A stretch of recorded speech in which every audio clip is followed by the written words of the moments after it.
So I can see the recording has just been started, and I think that will be my cue to say welcome and good morning to everyone. My name is Max Goddard. I'm with Plan Energy in Denmark, and I will welcome you here to this first module in the e-learning sessions for the Citiwatts tool in the framework of the OpenGIS for ET project and IRANET project, Smart Energy Systems IRANET. The first, like I said, we have just started the recording, so please be aware that we are recording this webinar. As for many of the others or some of the other modules, I will get back to that in a second. In order for those participants that are registered but are not able to attend, to still see what we have been talking about. And now the other screen changed. This one didn't. Here we go. The agenda for today for this first module is that we're obviously going to say welcome to begin with and give you a general introduction into the Citiwatts toolbox also, beginning with the project behind it though, and then also already dive into some of the features that are available in the tool. So for one, illustrate and demonstrate the core functionalities to be able to navigate through the tool, and then also discuss some of the data that is available in the tool. And in the end, there's also some time for question and answers and miscellaneous. About the team that is responsible for this e-learning sessions and this class, there's myself, Max from Plan Energy, and my colleague Eva Wichers, also with Plan Energy here in Denmark. Then we have eThink from Austria, Markus Hummel and Mustafa Fadanejad. You will meet them both today in the presentations also. And then there's the colleagues from Modul 3, Charlotte Schulze-Tenkhoff, who is also in the call right now. Mijana is on vacation right now, but instead Chantal Berger is also here from Modul 3. And also from the project managing organization HSSO, the University of Western Switzerland, we have David Janada with us today. Yeah, as said, we have, this is only the first module in a series of webinars. As you have seen, I suppose, in the registration form, we start with the platform introduction today. In the second module on Monday, we're going to talk about the heat planning toolchain and district cooling. I'm just gonna get a little pen here. On Monday we have this webinar on the heat planning aspects of the tool and also district cooling part of it. Then as we have exercises for every webinar, but the one today actually, there's going to be a Q&A session where we can discuss the exercises that have been presented in the module 2. Simply to support your work in the platform if you get stuck somewhere or have questions, want to have something elaborated, whatnot. There will be 2 hours for discussing those matters, but also, of course, we are happy to discuss the application of the tool in your given context. If you have a project you want to use it for, there should also be time for that. But we want to focus on the support of the exercises. Then there's also a webinar focusing on the aspects of e-mobility and charging demands. There's modules focusing on this, and to have it a little bit split, we have a module simply on that, and then also we have a module on the flexibility aspects. The energy modeling software Energy Plan has been put into a light version, you could say, and put into the platform. So we're going to demonstrate that and also have exercises. To wrap it up, we also have another Q&A session in the end where you can also meet the developers again, because in the module 2, 4, and 5, we have the persons actually developing those modules on the tool present their developments. And then we hope to have an exchange on those matters also, but it's also going to be a possibility to discuss the exercises that we have. And as said, we're recording some of these, so the Q&A sessions we're not going to record, but we have the modules where we present the features, the demonstration part, and so on. So you can always go back and find those demos again and see where did he click now and so on. If it went too fast, I hope it won't, but if it does, there's going to be the possibility to go back and check what's been done. And then also in parallel, which is not on this slide now, but we're also gonna do a very similar e-learning session series in German language for the DACH region. And after this is done, after Easter, basically, we're going to have another Q&A session just like the one here. you could say, where we again give the possibility to discuss with developers. So if you didn't get your questions in on this session, or if you develop new questions, there's also another chance in mid-May to ask about this. For the e-learning sessions, we're going to use Google Classroom as the format to present our materials. So you will get the presentation, obviously, but also a link to the recordings. And last but not least, also the exercises and guidelines in it. If you're not familiar with Google Classrooms, it's simply a format like so many others, I would like to say. So where we can list the materials and also have some postings and so on. You will, after this webinar today, everyone that was registered for the events will be joined or will be invited. However, we experience that sometimes, especially corporate domains, do not allow to create a Google account on these emails. If so, please use another email. I suppose most of you, or any of you, have a Google account in some extent. Then please change to this. I think you can still use the link that we're sending. Otherwise, in these slideshows, which you will get by email afterwards, you will also get the direct link to the format. And if you already use Google Classroom for other purposes, just go into your landing page and then use this class code for logging in. That being said, I do a little presentation of the project itself and the tool before going into demo by Mustafa Falenjad in a second. Well, the Citiwatts tool was developed in the OpenGIS for ET project, which is coming to an end quite soon. It's a 3-year project. With the lead, as I said already earlier, from the University of Western Switzerland, AGSSO. We also have other Swiss partners in EPFL in the project. Then we have Austrian partners from the Technical University of Vienna and ETHINC. And as a demonstration partner, we also have the energy agency of the country, of the state of Styria, Steiermark, in Austria. And then we have for German partners the energy agency of Hesse. And Model 3 is our communication partner in this project ourselves. We are Planenergie consultancy from Denmark, and the University of Aalborg is also in the project for developing the energy plan part in Module 5. Oh yeah, and sorry, for those of you who may have known hot maps already, this is we base our developments on hot maps and then improve some of the features. And what we're actually improving is, or have improved, you could say, is that we adjusted the core calculation modules for the heating aspects and the heat planning. Then we added a new module for district cooling planning. In hot maps, there was only a very basic tool about mobility, which has been further improved heavily. I would like to say it's a whole different thing now. And also we integrated the aspects of flexibility and other energy system assessments. So we added something, we improved something, and for the whole vertical part, you could say, or horizontal part, sorry, we also looked at we did not do anything in this. This is all our colleagues from the technical universities and so on. But the platform has also been improved. So for both the usability aspects and the user experience, but also the technical improvement in it, so that it actually works more stable than it has done. For those of you who may know the technological readiness level, we had something in 7, and everything that we have had in 7, and everything that was newly developed for the OpenGIS project, OpenGIS for ET project for Citiwatts. There we also improved all this to TRL level 8.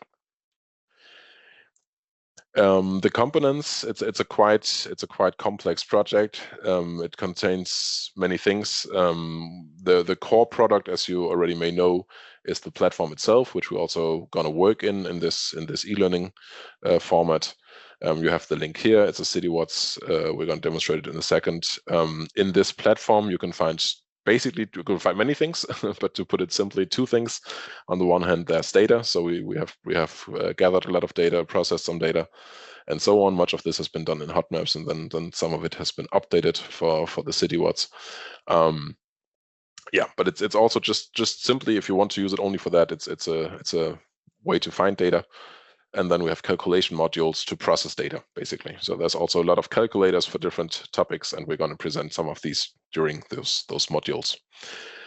On the side of this, we also have some standalone tools, as we call them. So you can download all of the calculation modules by their source code or by the code, and then run Python scripts with them. If that's what you fancy, I would like to say I'm not that technical myself, so I'm not doing that. But if you want to dive into some of the modulation or modeling, then this would be a way maybe. And we also have to gather some of the data. We use Excel tools on the side, so we have also prepared something to not leave you with the platform itself, but also to show you how we use this in our consultancy and our analysis work. And that's what the exercises actually will demonstrate, how our take would be on using this. Then there's also a wiki to demonstrate it all, or to document it. And obviously we also have a demonstration and training event, and you are a part of this fifth step here with the training. Yeah, put in another way, to give you an idea of what you can expect from the Citiwatts platform. The platform itself, like I say, is basically a way to gather all the different modules that have been developed and so on. We work with the term calculation module, which is basically these topical calculation modules of, for instance, assessing district heating potentials, or to check how to supply your district heating. So these different aspects we call calculation modules all by themselves. The core of this is the heat, and you already saw that in the presentation of the project, that this is where our core development lies. We also have a lot of data. I did not put a full list here because there's simply so many of them, but please feel free to check out the platform if you haven't done so yet, to see what kind of default data is available, and then the documentation behind is always in the wiki. We also, as for new topics, basically we have the district cooling calculation module involved now. We have the mobility calculation modules, actually two, and then we have the flexibility aspects, and all these topics will be covered to some extent, at least, in those modules after today. Just a brief note on the platform, and Mustafa Falanejad is going to dive into it in a second and demonstrate it. But this is the link to enter this tool. We recommend you to use Edge. It also works quite well in Firefox and Chrome for two other examples. But Edge is the one that we recommend. And if you feel it necessary, you can. That's also a way. Especially in Edge, the translation format works quite well. We have tested it quite a bit in German, at least. Of course, there's going to be some difficulties of using our materials then, because our materials are prepared in English mainly. But that can be a way to explain something also. Just a quick note from our side. If you have not done so yet, please create a user, because in the exercises we're using in the other modules, you're gonna use the functionalities that are only available when having created a user. Up in the top right corner, there's a user creation button where you can log in once you have created an account, and the first time you are there. It's simple. I want to say, like in any other tool or in any other format you are familiar with, I suppose. Click on this one, then you get this window, and then click register, and then it's the standard data to put in there with an email and a name and so on. And having a user will give you other functionalities, like having your workspace where you can upload your own data and so on in a safe environment. That's the very brief introduction into the basically the context of the tool, and then we want to demonstrate also the application of it. Mustafa, we did not. It just occurred to me before, we did not align if I or you were going to present this one. You can go ahead if okay. You want. Yeah. So like I showed on the slide earlier, we have a lot of different calculation modules in the tool, and by themselves, I would not call them worthless, but they only make as much sense as you let them have. So a way to approach this is what we call the toolchain approach, or the workflow approach. So to structure the different aspects of the toolbox into a meaningful sense. And here's one take of this. So in different users and different use cases, different applications will make sense, obviously. But this is one of our standard ways to explain how to use the different aspects. It's the toolchain for heat planning, which will actually also be the exercise for the module 2 on Monday. our thought with this, or the thought behind of showing it like this, is that you would have some layers to start with. So if you have nothing else, you can always use the default data available in the hot maps tool.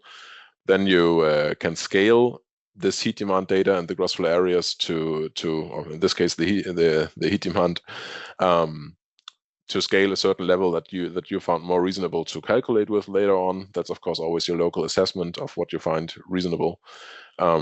Then you can find the district heating potential from an economic perspective. So what do we expect is reasonable and feasible to supply by district heating and not individually.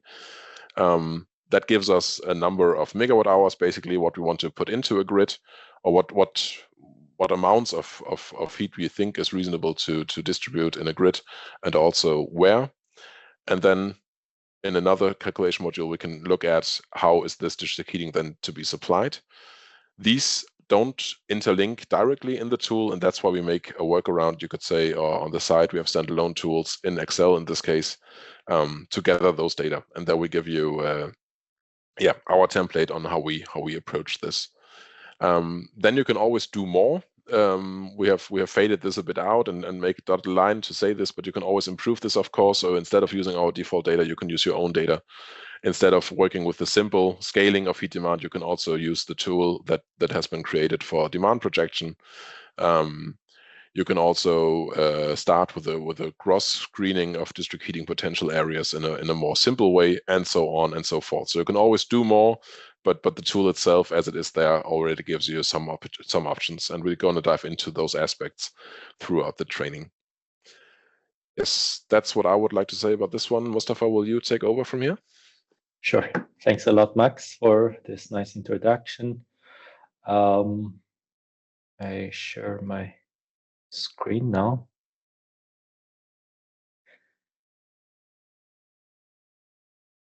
Good. Can you see my screen? Yes, perfect. Yes, Good. thank you. Well, in this demo presentation, I'm going to present you the basics of the platform. So details or dive into single modules will be done in other blocks. Therefore, I just provide the generic information on the platform, which helps you to work with the tool more smoothly. Well, the platform can be reached through the link citwatts.eu, so you can use it. And once you open the web page or the platform, you see this disclaimer page. There are a bunch of information there, but the most relevant ones are basically the supported browsers, and also where you can find some of the codes if you're interested to look at them later on.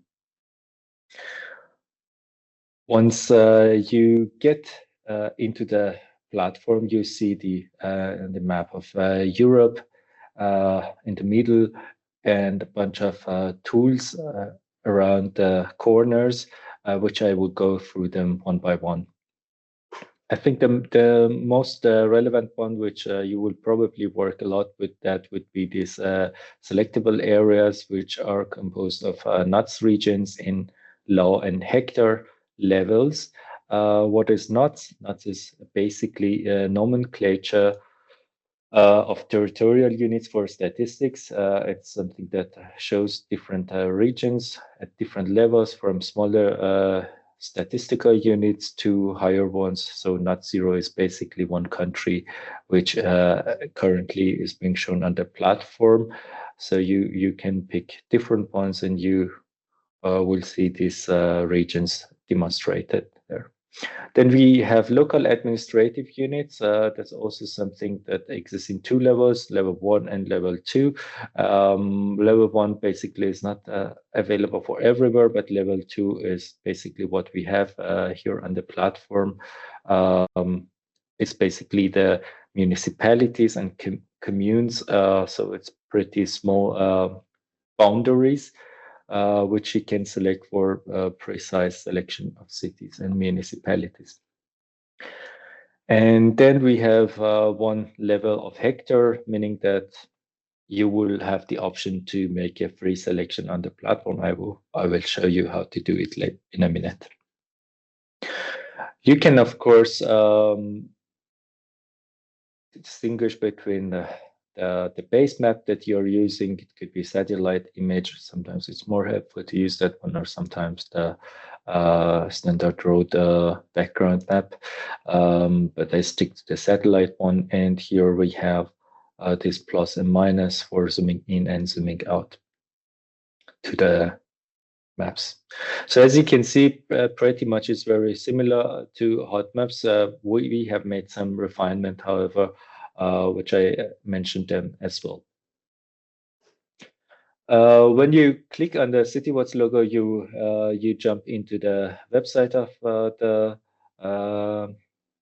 project. But beside that, we have a very important ribbon here for searching locations, which is very useful. Sometimes when you have a bunch of layers open on the platform, zooming in and zooming out takes longer. So it's very useful to, for example, directly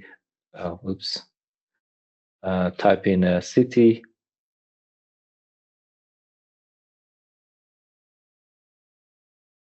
And just navigate to that city directly. And whenever you want to back to this EU level, you can always click on this button, and then you will come back. You see the selected region in blue, so they get blue once you select the regions. You need to click on the map, and then they are selected. And you see here the number of selections that you have made. So if I select multiple regions, this counter shows me what is the number of regions that I have selected, and I can clear them easily from this menu. So on the left-hand side, we have 3 buttons. Tools, basically the most important one for the start. You have the option to pick multiple regions. And in case from the list of layers, you have already selected one layer, then you can, of course, load results to get some basic indicators on the selected region. So depending on which layer you have selected, you get different indicators. I will come to that also in a minute. There are also other selection options, but note that when you do like this, it works. It could be very huge. So sometimes you're not allowed to do very large queries on the platform. So you should be careful with doing it. We do not allow huge queries. And for certain selections, you need to be on a hectare level to be able to run queries. For example, if I want to be very precise by boundaries of certain regions, then I can always zoom in. And if I'm not interested in low or these nuts regions, I can pick this free selection and always do my selection inside a city like Frankfurt. That's also possible. Then the indicators have been shown here are calculated on the fly for your free selection. There is one last option which gets activated only if you are on hectare level. So if I would be on nuts, you don't see this sign anymore, or it's inactivated. But as soon as you're on hectare level, this sign will appear. And this is basically selection based on a user layer. What's the purpose of this? So I go to Berlin, or zoom into Berlin. When I am on a Lao-2 region, so if you compare the borders of this selection or the low regions with the borders that you see on the base map, maybe there are some a little bit of mismatches. So they are not completely aligned. So in case you have more precise layer, or you would like to use more precise selection, or if you are interested to select only a small district inside a city, and you want to be very precise, of course, you can use this free selection, but it might not be very accurate. You have the option to use this upload option, where you can basically upload a GeoJSON file, and once you do this, then you can load it, and then your selection will appear. So I think I uploaded the wrong one. Important for this one is that you should always take a certain coordinate reference system, which is WGS86. So if your GeoJSON file is in another coordinate reference system, then your selection will not work. So that's also one point that I wanted to mention for the selection tool. In case you are inside the city, this GeoJSON selection would be very helpful for precise selection. Then coming to the list of layers, we have a bunch of layers here with different categories, from building, industry, population, mobility, renewable energy source potentials, climate, and electricity. And there are two additional categories that can be added to this. One is related to a calculation module. So once you run some calculation on the platform and output layers are generated, a new category will appear here. And there is another one which prerequisite for showing that is being logged into your user account. And I will come to that one also in a minute. You have also the option to search for layers. So if, for example, you don't want to go through all these layers, you have the option to search for layers. So it will be filtered out based on what you type in.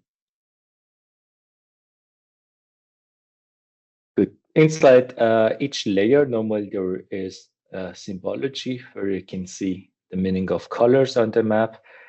There is an information button where you can directly jump into the data repository to see what is behind these data sets, how they have been generated and created, and you have the option to download them. But you can also download the dataset completely with this button. As soon as you select the region, for example, if I select, go back to this. So as soon as I select the region, and the map gets blue, then one additional button will appear here, with which I can download the layer only for selected region. So the platform only provides me this when I click on this button. That applies to most of the layers, so the same procedure can be followed with other layers as well. Then we have the wiki platform, which I have it open here. So you have different wiki pages, which are useful if you are searching for certain information. There are information on general functionalities, different data sets, different calculation modules, also learning center, and also more detailed technical aspects related to tool development on Citiwatts. You have also the option to search the wiki. If you are searching for certain information, you can, of course, do that. And this will not be our latest release or final state of the platform. This is a living platform, so we expect that it gets always updated. Therefore, you are very welcome to provide your feedbacks, and for that one, you can use the feedback button and provide what you have noticed, if there is a bug, or if you have a suggestion for improvement, or you have seen something, then we motivate you to provide your feedback. We will consider them. They will be gathered in a backlog list and will be considered for further developments. But let's now have a look at user account before going to calculation module tab, because this is pretty important feature and unlocks some other features on the platform. To be able to use this user account, you need an email address. So I have already, but if you don't have a user account, you just need to click on register, and you just need to provide some basic information and agree to the terms and conditions, and you can create your user account. But if you already have one, then you can just directly sign in. And as soon as you sign in, you see your name or abbreviation of your name here, and one additional button appears here.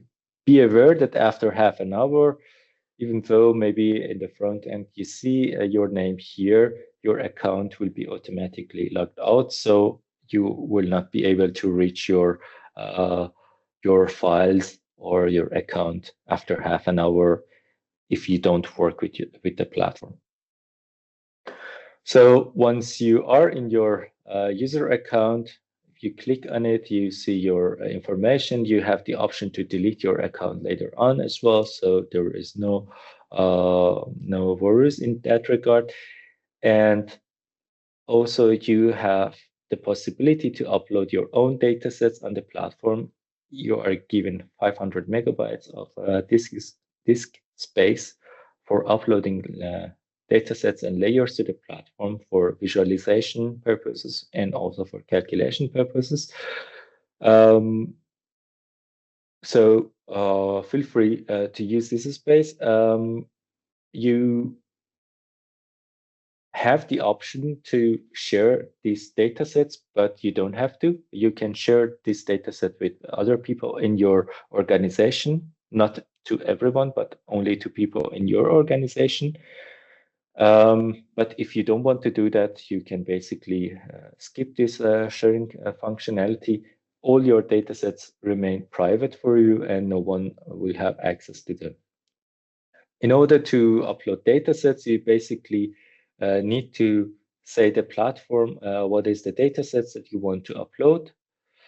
And important is also to say what type of data you are uploading, because then the platform knows, okay, I would be able to use these datasets for which functionalities. In that sense, it's important to make a precise selection. So in my case, I am going to upload a heat demand density of Berlin. So I pick heat density total as a type. I don't want to share. If I want to share, I can provide the email addresses here, but I don't want to share this layer with anyone. Just press an upload, and this will appear here. It may take a few seconds until it's there.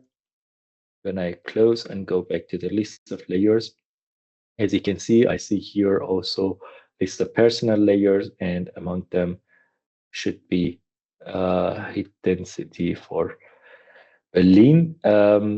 This sign P means it's personal and private. If I share anything with someone, then the layer will appear under shared layer. Or if someone else shares layer, then I can see those layers here. But I have only control on things that I have uploaded, so I cannot delete shared layers that other people shared with me. All right, that's basically the part related to shared layer. There is also another functionalities that this user account unlocks for me. So if I go to City of Munich and select this city, and let's say that I have some layers selected.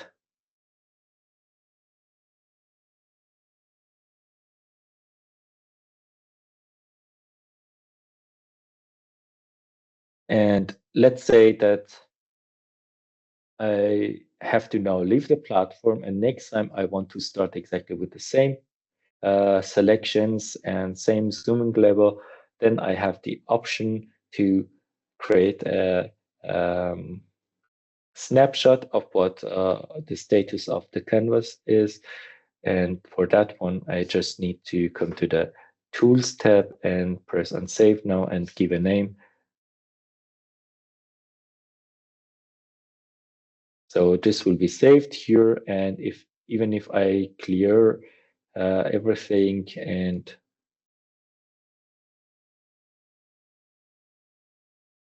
leave my selection and go somewhere else, then I can always come back to the point which I was just going to the tools and my selection. And I will come exactly to the same point with the same layer selections which I had. This is pretty handy when, for example, I am doing a selection for multiple law regions. It's possible that I am just doing some studies on, I don't know, 10, 15 law regions, and I don't want to pick them every time to avoid a mistake, or it's time consuming. So you can always do this and save your session. Then let's move on to the calculation modules, which are also very important. 2 minutes, Mustafa. Yes. This is not the focus of this session, so I will not go into each calculation module. But what I wanted to mention is that we have also categories of calculation modules, and inside each calculation module, basically, you have some basic information, access to the wiki platform, wiki page of that calculation modules, and also you have the option to use layers from your user account for running calculation modules if any layer is needed for that calculation. That's also something that can be used in combination with your user account. There's one last point which I want to mention. It's all about raster datasets. Raster datasets are basically pixels like any image that you can see. They are you may see on the map only some regions like this one. This is the heat demand density of Berlin, similar what I downloaded. But in reality, it's like a rectangle behind it. So those regions which are completely blue are no data regions. So you just see only certain pixels which have value inside them. And for analysis that you do, for example, let's say this is the rectangle that I have. I just see those pixels which have information inside them. And whenever I want to do any calculation and I want, for example, do a multiplication or summation, something like that, and I have two raster layers, they need to fit each other. So I should make sure that when I am in a GIS system, they are really overlaying on each other. So both layers should have this situation. So if I have something like this, even though the size of raster layers are the same, but since they do not overlay, then I don't have a precise calculation. Or another example is just like having a bigger doing a calculation on two raster layers with different sizes. Of course, this will also not work. This will be handled basically by the Citiwatts platform. So when you download and do the calculation, this is being done and handled by the platform. But if you upload layers for your user account and want to use them later on in the calculation modules, make sure that layers that you upload and you want to use them for the single calculation module to do a certain calculation, and you need both layers, for example, they should have the same size and coordinate reference system. And a standard coordinate reference system is EPSG 3035. It's documented in the wiki platform. You can recall it later on. And also standard the resolution that we use on the platform is a hectare level, 100 meter by 100 meter. So with that, I give it back to you, Max. I think I could pack everything quickly. If there is a question, I would be happy to answer. Otherwise, we can continue with the next thing. Thank you very much, Mustafa. And yes, indeed, if there are questions, I forgot to mention that earlier, there's the Q&A section in the Teams window, so please use that for questions. I'm just going to have some quick remarks or just indicate what we have on the slideshow for you also. On top of basically what Mustafa just showed in a video, what will become a video, we also have some of the notes here on the slides. One of them is that if you want to export data from the platform and then again reinsert it, please be aware that the platform speaks English basically, so the decimal separator shall be dot and not comma.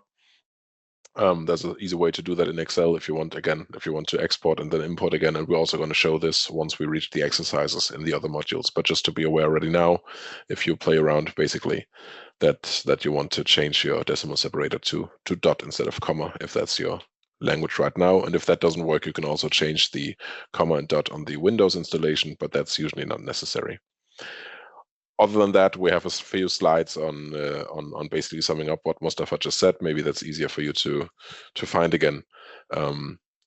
Regarding the download and upload of data layers, also regarding how to find the calculation modules, outputs, and so on, and also how to export charts for that matter. But most of this will be demonstrated again once we reach the exercises. Once we reach those exercises, we have the scope of Offenbach am Main, the city next to Frankfurt am Main in Hesse in Germany. We chose to do the calculations for the same reference, that we somehow go back to the same context every time. Of course, all the features should be relevant other places too, but like this, we have a decent sized city, I would say, where many of the calculations make good sense for the introduction and the screening level that we are demonstrating in this e-learning session. Yes, that was the tour de force through that part. With no further ado, I would hand over to Markus to talk a bit about the renewable energy potentials that we can find in the tool. Yes, thanks, Max. Can you see my screen? Can you hear me? Yes, thank you. Both, yes. Okay, great. So I will quickly rush through potentials for renewable energy and waste heat. So just that you are aware what you can find on the platform. I will start with just some slides with the overview that you can also have a look at afterwards, and then very quickly show it to you also in the tool itself. See, oops. So just as a quick overview, what you will also need to do then if you analyze the overall potentials for heat supply to networks, but also decentrally, you will have to have a look at all renewable and waste heat potentials in the region. Here is an overview of what this would be. This would be geothermal energy. You have near surface geothermal energy. You have deep geothermal energy. You also have waters, surface waters, so waters like rivers or lakes that you can use to generate heat, but also to generate cold. Waste incineration as an important source, then wastewater as well. There you have the option to use the sewage in a treatment plant, or also to use it as a waste heat source. Speaking of which, you have very different waste heat sources, important bigger ones, industrial waste heat sources, but also others like data centers, etc. You have then biomass fractions, so forest or cultivated land residues. You also have biogenic residues like green woody cuttings or sewage sludge. And you also have solar thermal energy as potentials. So you need to have a look at all those different dimensions.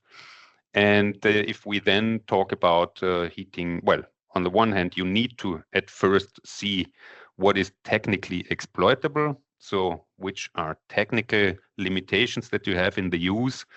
And On the other hand, you will also find quite relevant legal framework conditions that hinder the use or that limit the use of certain of those resources, especially if we talk about waters or geothermal energy, but also biomass in certain regions. So you need to consider that. So that comes then to a technical potential, as we usually name it.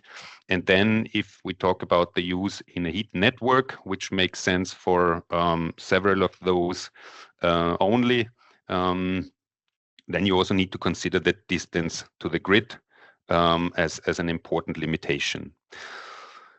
Yes, and if we talk about those, you will have default data or data reference data for your region, or that we have, let's say, compiled into the now Citiwatts platform based on mostly on other ongoing activities, so that we have compiled data sources so that you can find it as a reference point in the platform.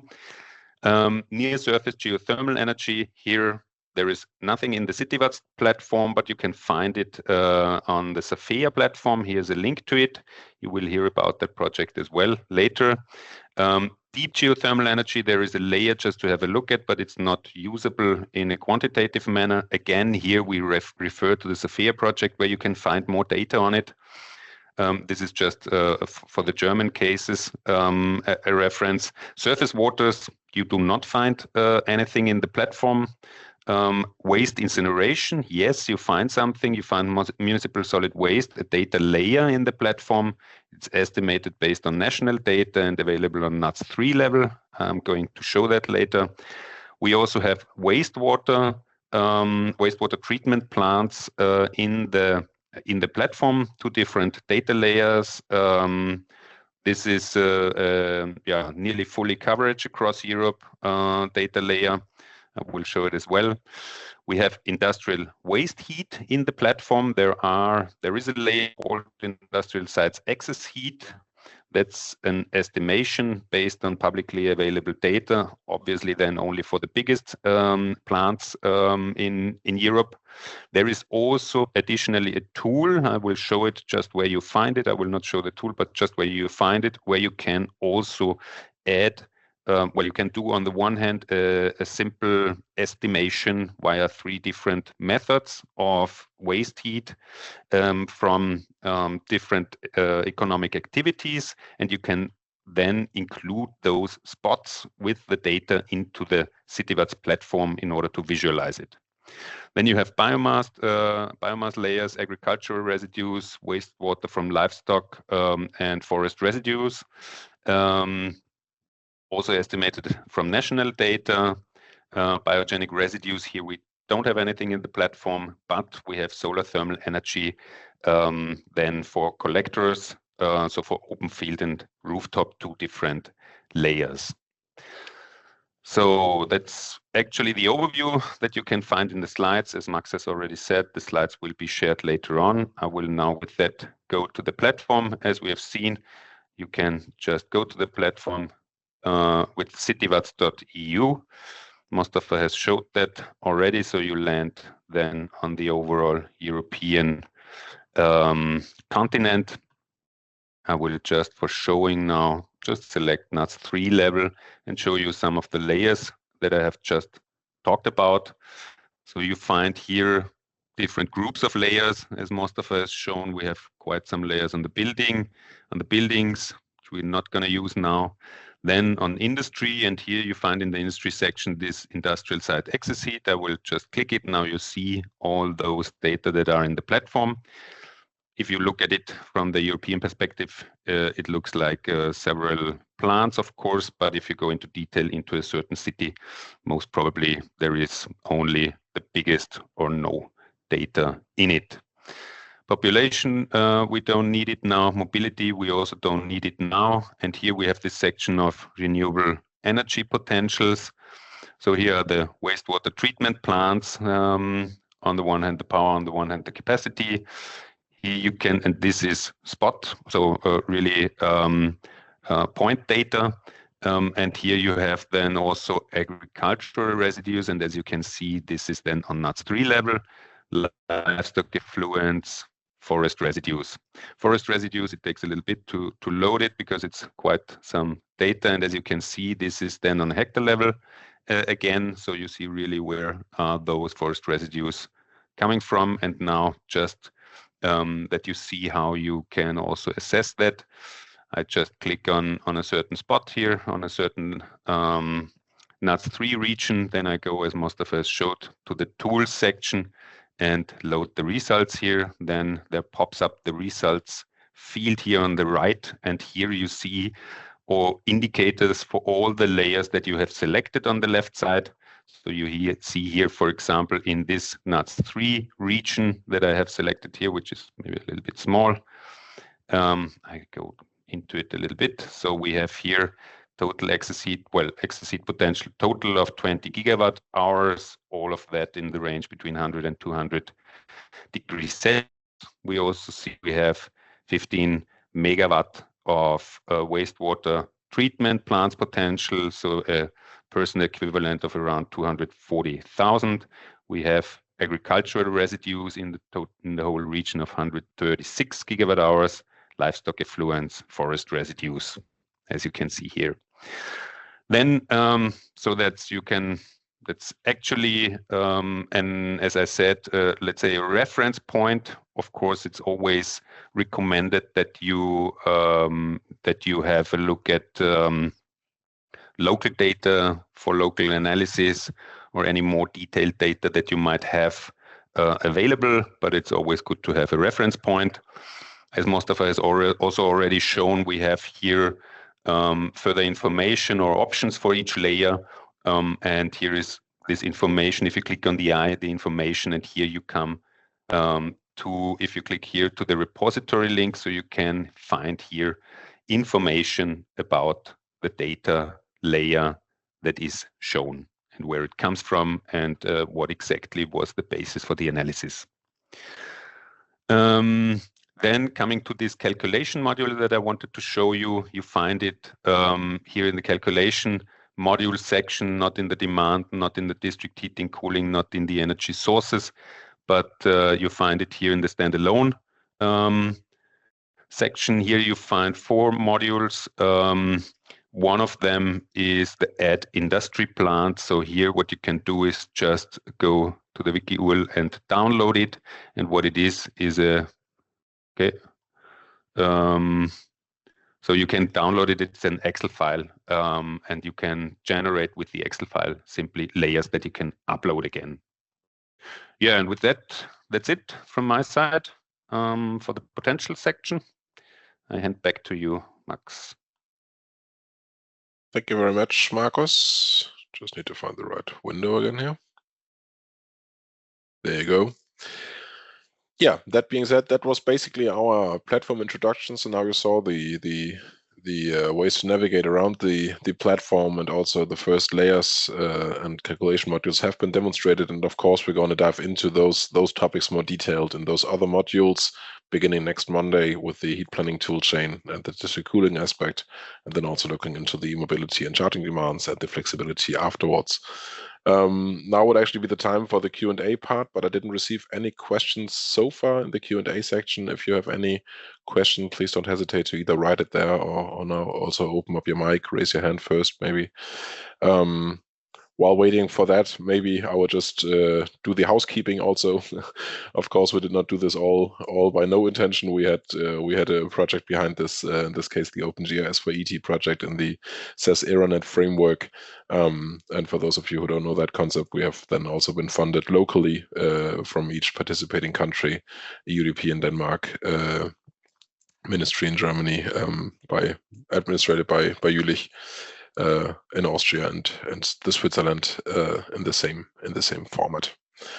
So thanks for those partners for supporting our developments here.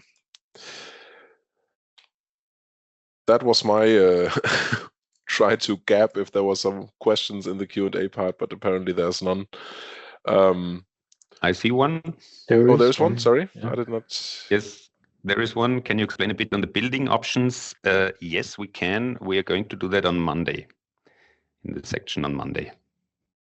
So there we're going to start with the buildings and the related heat and cold demand. Also speaking about the session on Monday, most of you might be aware, on the weekend we have the change of clocks, change of time. So be aware that we talk about 1 to 4 p.m. Central European summertime on Monday. Yeah, just to recall that. Good point. Thank you very much, Markus. That being said, that would be our last remark today. We would like to thank you for your attention, and as said, we will circulate the slides afterwards by email, and then from there on share the documentations, the exercises, and so on in the Google Classroom format. But you can find more information in the slides once you receive them later on today. Thank you all very much, and I wish you a great day and hope to see you soon in the other webinars. Thank you. Bye-bye. Bye-bye.